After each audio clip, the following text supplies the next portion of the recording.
नमस्कार, विश्व शांति दर्शन चैनल में आप सभी का स्वागत।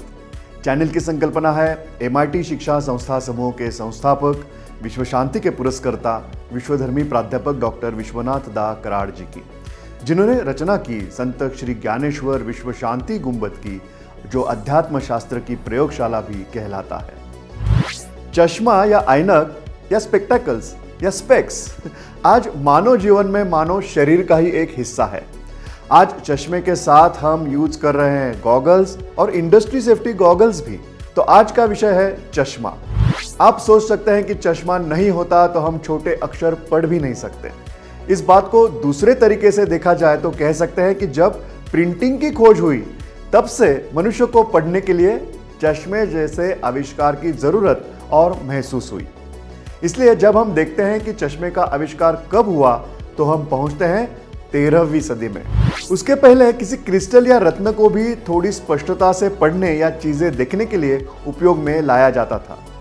कांच पर काम करने वाले जो दस्तकार या क्राफ्ट्समैन थे, उन्हीं से हुआ चश्मे का आविष्कार। यह आविष्कार 1286 में इटली के पीसा शहर में हुआ था। शुरू में पढ़ने में मदद के लिए चश्मे छोटे लेंस के रूप में विकसित हुए।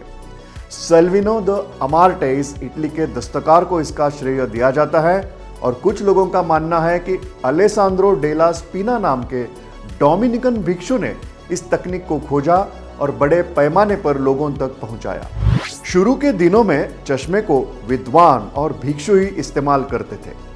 वह दिखने में आज की ऐनक जैसा नहीं था। उसे बाजू में कान पर रखने के लिए डंडी नहीं थी, सिर्फ 2 लेंस या फिर नाक पर रखने के लिए आधार था। हम अगर चश्मे के आविष्कार के इवोल्यूशंस देखेंगे तो वह इस प्रकार है। जैसे कि हमने देखा 15वीं सदी में छपाई कला आने के बाद पढ़ने वाले चश्मों की मांग बढ़ गई। 18वीं सदी में चश्मों में कानों के पीछे टिकने वाली डंडी जोड़ी गई। फिर जरूरत महसूस हुई बायफोकल लेंस की।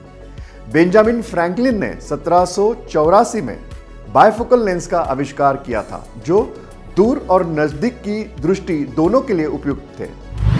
पढ़ने के लिए चश्मा तो बन गया, अब जरूरत थी धूप के चश्मे यानी कि सन ग्लासेस की, वह भी बनाए गए।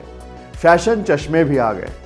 आज तो हम नाइट विजन गॉगल्स, वेल्डिंग या इंडस्ट्रियल गॉगल्स या वर्चुअल रियलिटी गॉगल्स भी उपयोग में ला रहे हैं। अब दिलचस्प बात है कॉन्टैक्ट लेंसेज की। इसका बुनियादी विचार तो लियोनार्डो विंची ने किया था, यानी कि उसके रेखा चित्र उसने बनाए थे। लेंस का पहला प्रयोग थॉमस यंग ने 1801 में किया, तो एडोल्फ फिक ने पहली कांच की कॉन्टैक्ट लेंस 1888 में बनाई। आज के प्लास्टिक कॉन्टैक्ट लेंसेस 1936 से 1948 के दरमियान फेनब्लिम टोहोई ने बनाया। यही थी चश्मे की दिलचस्प कहानी, विज्ञान के अजूबे इस कार्यक्रम की नजर से।